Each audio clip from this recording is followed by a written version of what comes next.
નમસ્કાર. આજના આ ઊંડાણપૂર્વકના અભ્યાસમાં આપ સૌનું સ્વાગત છે. આજે આપણે એક બહુ જ રસપ્રદ અને ગહન વિષય પર ચર્ચા કરવાના છીએ. યોહાનના 10મા અધ્યાયમાં દર્શાવેલ ઉત્તમ ઘેટામપાળકનો જે ખ્યાલ છે તેને આપણે સમજવાનો પ્રયત્ન કરીશું. અને હા, આપણી આખી ચર્ચા સેમ્યુઅલ પરમાર નોંધે છે તે માહિતી પર આધારિત રહેશે. ચોક્કસ. અને આ વિષય ખરેખર બહુ જ સ્પર્શી જાય તેવો છે. બિલકુલ. તો શરૂઆત એક કલ્પનાથી કરીએ. સેમ્યુઅલ પરમાર નોંધે છે એ પ્રમાણે ધારો કે એક માણસ છે જે જન્મથી જ આંધળો છે. મતલબ કે તેણે પોતાના જીવનમાં ક્યારેય સૂર્યનો પ્રકાશ જોયો જ નથી. કોઈનો ચહેરો કેવો દેખાય, રસ્તા પર ખાડા કેવા હોય, તેને કોઈ જ અંદાજ નથી. માત્ર ને માત્ર ગાઢ અંધકાર. સાચી વાત. અને પછી અચાનક કોઈ ચમત્કાર થાય છે ને તેને દૃષ્ટિ મળી જાય છે. તેની આંખો ખુલે છે. તો હવે મારો એક સીધો પ્રશ્ન એ છે કે શું દૃષ્ટિ મળવાની સાથે તેના જીવનની બધી જ સમસ્યાઓનો અંત આવી ગયો? અરે ના, હકીકતમાં જો આપણે આને વ્યવહારુ રીતે વિચારીએ તો તેની ખરી સમસ્યાઓ તો હવે જ શરૂ થાય છે. એટલે એ કેવી રીતે? જુઓ, અગાઉ તે પોતાના અંધકારથી ટેવાયેલો હતો. પણ હવે આ નવો પ્રકાશ, આટલી બધી ભીડ અને આખી નવી દુનિયા તેના માટે એકદમ મૂંઝવણભરી હોઈ શકે છે. ઓહ, બરાબર. એટલે કે તેને હવે સાચા માર્ગદર્શકની સૌથી વધુ જરૂર છે. કારણ કે આ નવી દુનિયા તેના માટે સાવ અજાણી છે. કઈ દિશામાં જવું, કોના પર વિશ્વાસ કરવો, જો તેને કોઈ માર્ગદર્શન ના આપે તો તે દૃષ્ટિ હોવા છતાં કોઈ મોટા જોખમમાં મુકાઈ શકે. એકદમ સાચી વાત. અને સેમ્યુઅલ પરમાર નોંધે છે કે આ માત્ર એક વાર્તા નથી, પણ યોહાનના 9મા અધ્યાયની એક ઐતિહાસિક વાસ્તવિકતા છે. ત્યાં ઈસુએ જન્મથી આંધળા માણસને સાજો કર્યો હતો. હા, મેં એના વિશે સાંભળ્યું છે. પણ બન્યું એવું કે જે ધાર્મિક આગેવાનોએ તેને આત્મિક રીતે મદદ કરવી જોઈતી હતી, તેમણે તેને સ્વીકારવાને બદલે સમાજમાંથી જ બહાર કાઢી મૂકજો. આનાથી એ સ્પષ્ટ થાય છે કે માત્ર શારીરિક આંખો મળવી પૂરતી નથી જ. પણ આ વાત થોડી ગળે નથી ઉતરતી. એટલે જે લોકો ધર્મના રખેવાળ હતા તેમણે તો સૌથી પહેલા ખુશ થવું જોઈએ ને. કોઈને દૃષ્ટિ મળે એ તો સારી વાત છે. તો પછી તેમણે આવો ક્રૂર વ્યવહાર કેમ કર્યો? આ જ તો સૌથી મોટો વિરોધાભાસ છે. અને અહીં સેમ્યુઅલ પરમાર આ ઘટનાને જૂના કરારના હઝકિયલના 34મા અધ્યાય સાથે જોડે છે. ઐતિહાસિક રીતે જોઈએ તો ઈશ્વરે હંમેશા ઇઝરાયેલના આગેવાનોને ઘેટામપાળકો તરીકે ઓળખાવ્યા છે. અચ્છા, ઘેટામપાળકો એટલે કે લોકોનું ધ્યાન રાખનારા. હા, પણ હઝકિયલ 34માં ઈશ્વર એવા ધાર્મિક આગેવાનો સામે બોલે છે જેઓ માત્ર પોતાનો જ મહિમા શોધતા હતા. તેઓ ઘેટાનું પોષણ કરવાને બદલે માત્ર પોતાનો જ સ્વાર્થ જોતા હતા. જ્યારે ઘેટા બીમાર પડે કે ભટકી જાય ત્યારે તેમને કોઈ પડી નહોતી. વાહ, આ તો આજના સમય સાથે પણ કેટલું સુસંગત છે. જો આપણે આજના આધુનિક સમયમાં વિચારીએ તો આપણી આસપાસ પણ એવા ઘણા સ્વાર્થી લીડર્સ કે ઇન્ફ્લુએન્સર્સ છે. હા, બિલકુલ. માનવ સ્વભાવ ક્યાં બદલાયો છે? સાચી વાત. આ લોકો પેલા ભાડે રાખેલા ચાકરો જેવા છે. તેઓ લોકો પાસેથી માન અને ફાયદો લે છે, પણ કોઈ સાચું આત્મિક પોષણ નથી આપતા. આજે લોકો ભીડમાં તો છે, પણ અંદરથી બિલકુલ સુરક્ષિત નથી અનુભવતા. એક જાતની નિશબ્દ પીડા છે કે શું કોઈ ખરેખર મારી આત્માની ચિંતા કરે છે? તમે બહુ સરસ મુદ્દો ઉઠાવ્યો. અને સેમ્યુઅલ પરમાર નોંધે છે કે જ્યારે માનવીય આગેવાનો આમ નિષ્ફળ જાય છે, ત્યારે પ્રભુ યહોવા પોતે જ હઝકિયલમાં વચન આપે છે કે તેઓ જાતે પોતાના ઘેટાને શોધશે અને ઘાયલ થયેલાઓને પાટાપીંગી કરશે. ઓહ, એટલે જ્યારે કોઈ જ ના હોય ત્યારે ઈશ્વર પોતે આવે છે? બરાબર.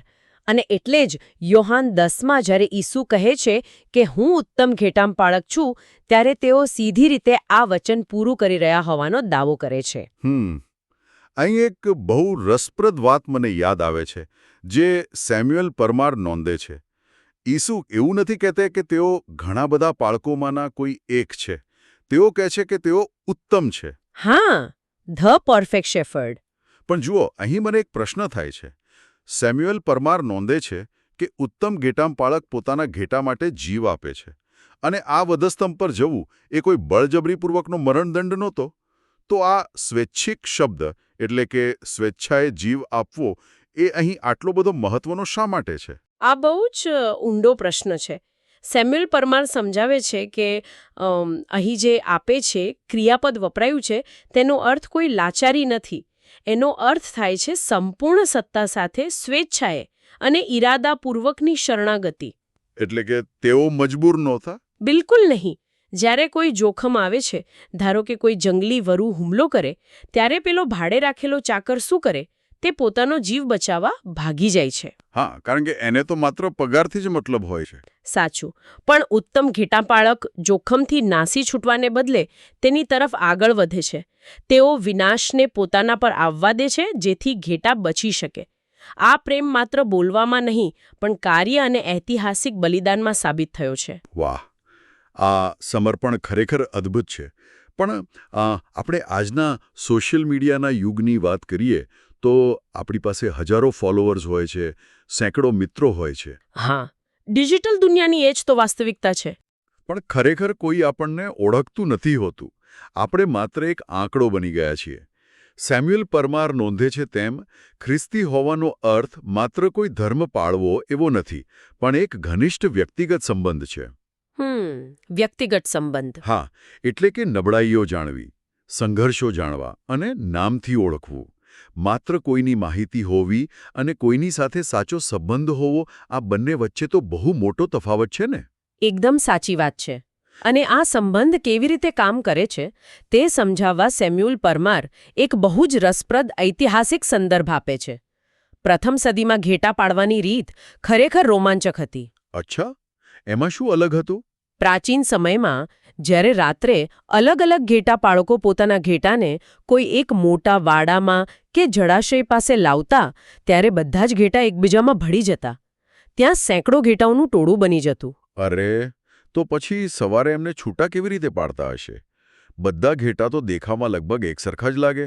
શું એ લોકો એક એક ઘેટાને પકડીને અલગ કરતા? ના, એવું બિલકુલ નહીં. ઘેટાપાળક માત્ર બહાર ઊભો રહીને એક વિશિષ્ટ અવાજ કરતો અથવા ગીત ગાતો.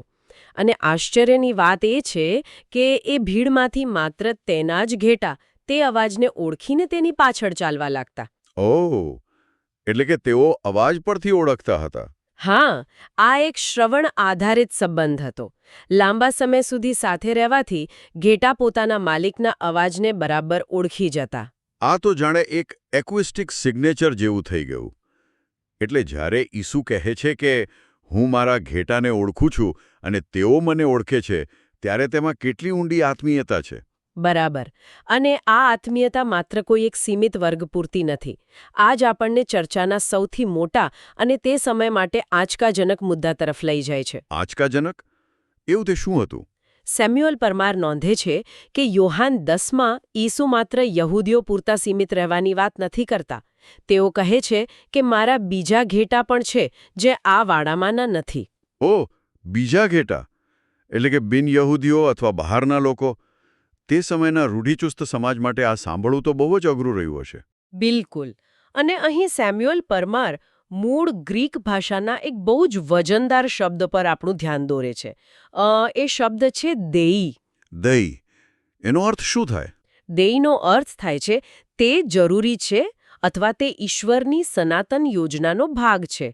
એટલે કે આ બીજા ઘેટાને શોધવા જવા એ કોઈ મરજિયાત કામ નહોતું. અચ્છા, એટલે કે એ તેમની કોઝમિક ડેસ્ટિની હતી. હા, આ ઉત્તમ ઘેટાપાળક માત્ર સુરક્ષિત જગ્યાએ બેસી નથી રહેતા.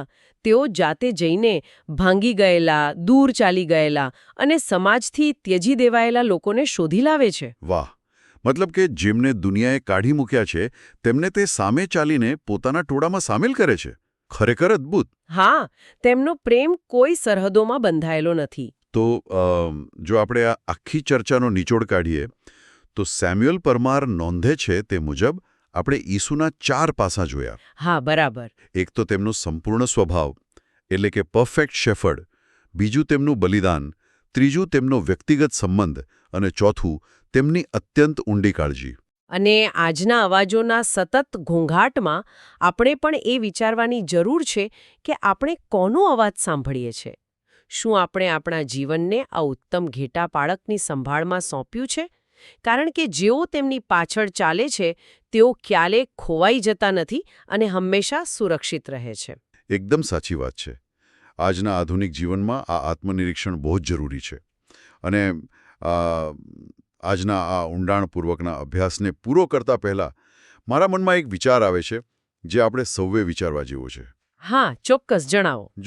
જો બ્રહ્માંડનો સૌથી મહાન અને ઉત્તમ ઘેટાપાળક સમાજથી ત્યજી દેવાયેલા અને દૂર ચાલી ગયેલા એ બીજા ઘેટાને જાતે જઈને શોધતો હોય, તેમને પ્રેમ કરતો હોય, તો પછી આજે આપણા આધુનિક સમાજમાં જે લોકો આપણાથી અલગ છે કે હાસ્યામાં ધકેલાઈ ગયા છે, તેમની સાથે આપણે કેવો વ્યવહાર કરવો જોઈએ? બહુ જ સચોટ પ્રશ્ન છે આ. હા, કારણ કે શું આપણે આપણા નાના વાળાઓ બનાવીને બેસી ગયા છીએ? આ એક એવો પ્રશ્ન છે જેણે ખરેખર આપણી વિચારવાની રીત બદલી નાખવી જોઈએ.